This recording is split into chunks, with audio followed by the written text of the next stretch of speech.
नमस्ते जगद्धात्री सत्ब्रह्मरूपे नमस्ते हरूपेन्द्रधात्रादिवन्दे नमस्ते प्रपन्नेष्टदानैकदक्षे नमस्ते महालक्ष्मी कोलापुरेशी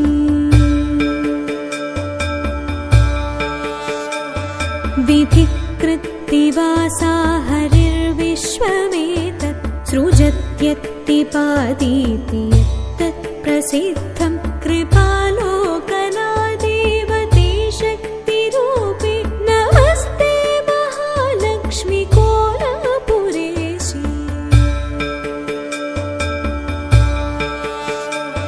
त्वया मायया व्यापमेतत् समस्तं धृतं लीयसे देवि कुक्षौ हि विश्वं स्थितां बुद्धिरूपेण सर्वत्र जन्तौ नमस्ते महालक्ष्मी कोलापुरेशी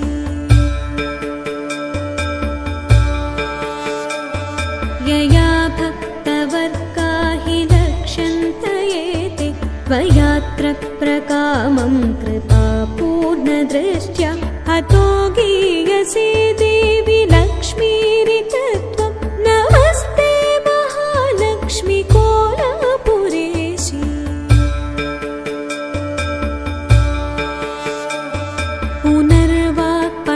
पुनर्वाक्पटुत्वादिहीना हि मूका नरास्नैरिकामं खलु प्रार्थ्यसे यत् निजेष्टाप्तये तेन मूकाम्बिकात्वं नमस्ते महालक्ष्मी कोलापुरेशी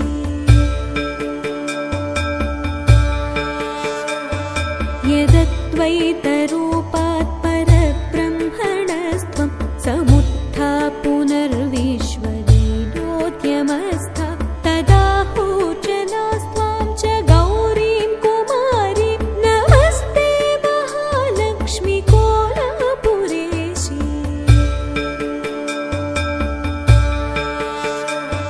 हरे चादिदेहो तेजोमय स्फुरच्चक्रराजाख्यलिज्ञस्वरूपे महायोगी कोलर्षि हृत्पद्मगेः नमस्ते महालक्ष्मी कोलापुरेशी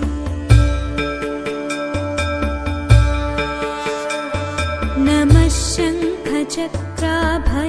शङ्खचक्राभयाभीष्टहस्ते नमः त्र्यम्बके गौरि पद्मासनस्ते नमः स्वर्णवर्णे प्रसन्ने शरण्ये नमस्ते महालक्ष्मी कोलापुरेशी